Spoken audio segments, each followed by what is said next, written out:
Behind me is our 2000 Lexus LX 470, and if you've watched the channel for any period of time, you might recognize it, but even if you don't, all you need to know is that we have owned this truck for a little over 6 years, and in that time we have put thousands of off-road miles on it, and most of those off-road miles have either come in the Pacific Northwest, where we frequently find ourselves on very tight, very overgrown, very scratchy trails,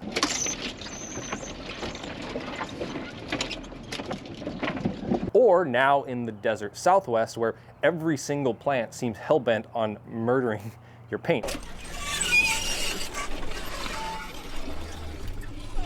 The sound of pinstripes, that's what that is. And as a result of those two things, this truck has accrued a lot of pinstripes. Now, truth be told, all these pinstripes don't really bother me all that much. I kind of just look at it as a badge of honor for all of the places that we have explored. But I'm also the kind of person who really enjoys detailing vehicles. I find it relaxing. Maybe I'm a weirdo, I don't know. But anyway, I've just always kind of wondered if, after 6 years of off-road abuse to this paint, if doing a DIY paint correction could remove most or all of these pinstripes. Because most of them, if I run my fingernail up the paint, I can't feel them, and so I don't think that they've gone all the way through the clear coat. And if that's the case, a paint correction may be able to bring this back to like 90% or better of what it was before, well, before I ruined the paint. And while admittedly I am far from being a professional detailer, I figured that I would film this process to share the steps that I am going to take and the products that I am going to use, in case you are curious as to whether or not you could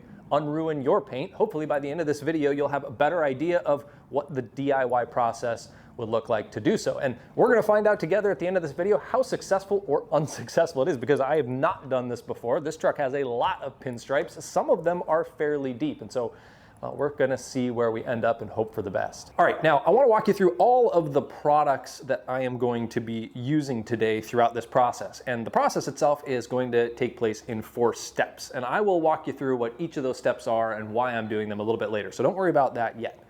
Now, what I should say is every product that I've got in front of me here is from Griot's Garage. This is not a sponsored video. I have no affiliation with Griot's.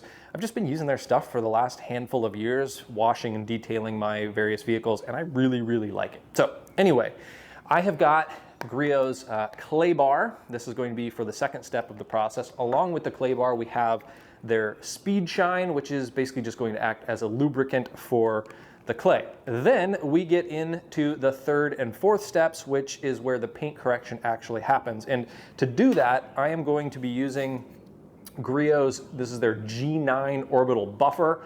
I love this thing. I've actually only used it a handful of times, but it makes buffing, polishing, waxing just so much easier. Now, could you do it by hand? Yes, you absolutely could, but this is just what I'm gonna be using because it makes the process more enjoyable and less daunting. So, the first step of the actual paint correction itself is their correcting cream. This specific product is from their BOSS system. I guess it stands for Best of Show system. Anyway, whatever, it doesn't matter. But this is what's going to be doing really most of the heavy lifting when it comes to removing those scratches, those pinstripes from the clear coat of the paint. Then on to the final step, and for that we're going to be using, again, this is their BOSS system, but this is their finishing sealant. So this is going to further remove some more of the scratches and provide some protection, sort of like a wax, for the finish once we have done the paint correction. And then the only other thing I guess to note there is with the buffer, I have a couple of different pads. This one will go with the correcting cream, and then the black one goes with the finishing sealant. I have 3 of each because you do need to use multiple pads per vehicle. And then I've got this little pad cleaning brush, which they recommend that you use just to kind of clean the pad a little bit in between panels. And then just an assortment of microfiber towels. The only thing that I don't have on this table in front of me are the things that I'm going to use to wash the car, which is the first step. But I mean, chances are you have products to wash your car at home, or you could run it through a car wash, whatever. You just need to start with a car wash so that the paint is clean. So I guess that's the next step.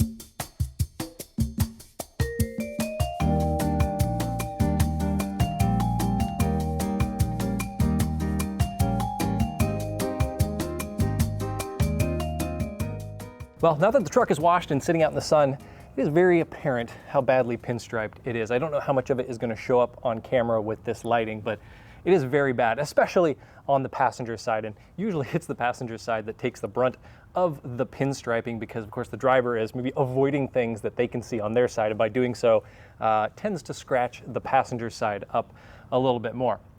But anyway, now it is on to step 2 in this process. And so for step 2, we have got our clay, which I'm just going to take out a piece, and it looks just like this. Now, it is very important that for this process, you do not drop this clay. If you drop this clay on the ground, you have to throw it away and you have to cut off another piece. So just take off little pieces. Don't take all your clay at once in case you do drop it. And so all we're going to do is we're going to take this Speed Shine, which is our lubricant, and we are going to just lightly spritz, well, let's try that again, lightly spritz the paint just to sort of lubricate it. You can also spray the clay in your hands a little bit too so it doesn't stick. And you're just going to take this clay and you're just going to go back and forth on the paint, one small section at a time, and you are going to feel these small imperfections, these things that have gotten into the paint. And what the clay bar is going to do is it's going to take all that kind of dirt that is sort of stuck into the paint and it's going to pull it out. And it is incredibly satisfying. If you've never clay barred a vehicle before, it is incredibly satisfying to do, because if you run your hands over a section you haven't clay barred and then you run it over a section that you have, it's like magic. So this is what we're going to do basically on all of the paint, is we're just going to do it just like this, and then you're going to take your microfiber towel and you're just going to wipe it down. And we've just done this one little section, and then we'll move on to the next. But when you touch it, I know I wish you could experience this on the other side of the camera, but it is so smooth over here where I just clayed. So we're gonna do that over the entire truck, and that's basically going to be step 2. And when you get a little bit of dirt in the clay, you can sort of just knead it around like that and get a fresh piece, and then on you go again. A little longer than a few minutes later. All right, step 2 is complete. I have clay barred the entire car and basically prepared the paint and decontaminated the paint so that it is ready for the polishing. And for this next step, I've gone ahead and moved the Lexus into the garage because the idea is we want the paint to be cool to the touch as we polish. We don't want it to heat up in the sun. Of course, here in Arizona, it gets pretty hot once the sun comes up. And then these are going to be our tools for this third step of the process. We have the orbital buffer with the correcting pad on it. We have the correcting cream, and then we've got a couple of microfiber towels. Now, when it comes to this third step and using this polisher and the pad and the cream, rather than me relaying exactly what I am going to be doing on the truck, I will link Griot's Garage's own tutorial video in the description of this video, because that is exactly what I'm following along, and it may differ a little bit if you're using a different product or if you're doing it by hand versus using a random orbital buffer like this, but the idea is going to be the same. But this is where we'll start to find out if this whole process is going to work and how many of these scratches we can remove. So I'm excited to get going on this.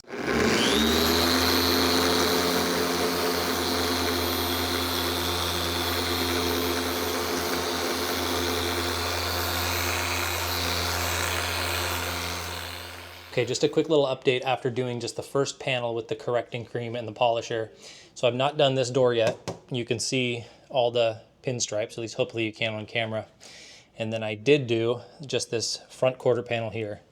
And the pinstripes basically already have probably 90% gone away. You can still see them, they're still in there, but they are much less noticeable than before. So yeah, a pretty promising start, and that's just after one panel. Of course, I still have to do the rest of the truck, which is gonna take a little while, and then I have to do the final step. So there's a long way to go, but so far, it's looking promising. This was definitely the most time-consuming step, and also probably the most important one. I went slow. I tried to make 4 to 5 passes over each section of each panel, and in total, it probably took me about an hour and a half. All right, well, step 3 is complete. It took a little bit of time. It was slow going, but I'm very happy with the results. I'm just gonna do a quick walk around of the truck, and I realize that you're probably not gonna be able to see a whole lot of detail here yet, but we'll get it out into the sun once it's all finished and kind of show you the end result. But I have to say, using this correcting cream in this third step of 4 steps, it definitely took a lot of the scratches out, or at least it made them much less visible. If you get really close and look, you can still kind of faintly see them, but you can't see them just at a glance anymore.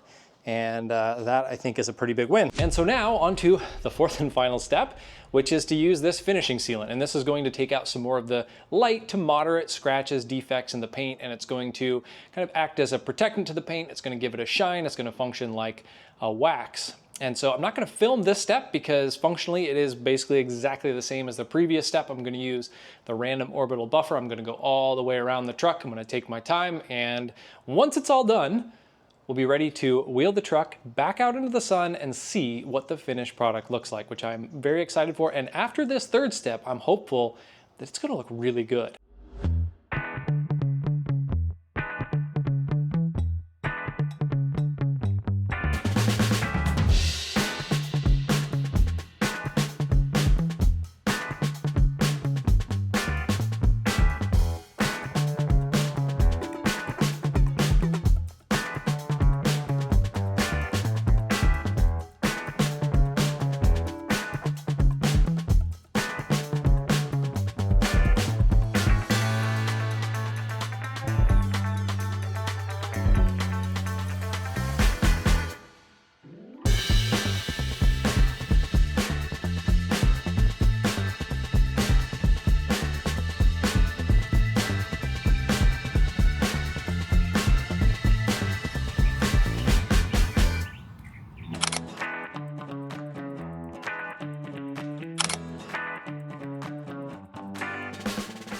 Well, here it is, all finished. And so I guess that means it's time for my final thoughts. And to sum it all up, I would just say I'm impressed. I'm seriously impressed. I thought that it would take out some of the pinstripes, but I'm honestly shocked at how well it did. If you look at the truck from 1 or 2 feet away, you basically don't see anything. Now, if you get right up close and you shine a flashlight at the paint, you can still see some of the scratches, some of the deeper ones. They're still in there, but they are not nearly as visible as they are. I would say that this brought the paint back probably 85 to 90% of what it was before I bought the truck and, well, proceeded to ruin the paint. But anyway, one thing to note, if you are going to do this process, at least the 4-step process like I did today, is plan an entire day. It took me almost 8 hours to do all 4 steps. And granted, I was filming, but even if I wasn't, it probably would have still taken me like 6 to 7 hours to do all of this. So it's definitely a day-long project. But when you compare it to something like a paint protection film, which can run $5,000–6,000 or more for a vehicle of this size, or a wrap, which similarly can be $5,000–6,000, basically the cost to repaint an entire vehicle. For about $250 worth of supplies, I was able to accomplish what I accomplished today and bring the paint probably 90% back to its original glory. So I am very pleased, very impressed. I will link the products that I use in this video in the description. I'll link the processes in the description as well. So anyway, with that, I hope you found this video helpful. If you have any questions or if there's anything that I missed or you want to know something specific about the process, please do put it in the comments below and I'll do my best to answer any and all questions. But yeah, this is definitely a worthwhile thing to do, maybe every couple of years, to bring your paint in your trail rig back to almost showroom fresh. Anyway, thanks so much for watching. We'll see you in the next one.